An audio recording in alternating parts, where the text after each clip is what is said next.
دیر تک سونا اور نزول رحمت۔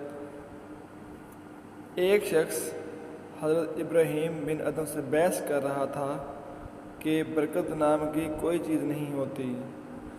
آپ رحمۃ اللہ نے فرمایا کہ تم نے بکری اور کتیا دیکھی ہے؟ وہ بولا ہاں۔ آپ نے پوچھا کون زیادہ بچے دیتا ہے؟ وہ بولا کتیا۔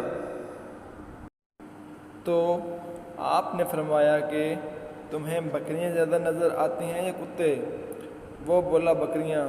آپ رحمۃ اللہ علیہ نے فرمایا یہی برکت ہے، حالانکہ بکریاں ذبح بھی ہوتی ہیں۔ وہ شخص بولا ایسا کیوں ہے؟ آپ نے فرمایا بکریاں رات ہوتے ہی فوراً سو جاتی ہیں اور فجر سے پہلے اٹھ جاتی ہیں، یہی نزول رحمت کا وقت ہوتا ہے۔ کتے رات بھر بھونکتے رہتے ہیں اور صبح ہوتے ہی سو جاتے ہیں اور رحمت سے محروم رہتے ہیں۔ بس غور و فکر کا مقام ہے کہ آج ہمارا بھی یہی حال ہے۔ ہم رات فضولیات میں گزار کر نزول رحمت کے وقت سو جاتے ہیں۔ اسی وجہ سے نہ ہمارے رزق میں برکت ہے، نہ اولاد میں، اور نہ ہی کسی کام میں۔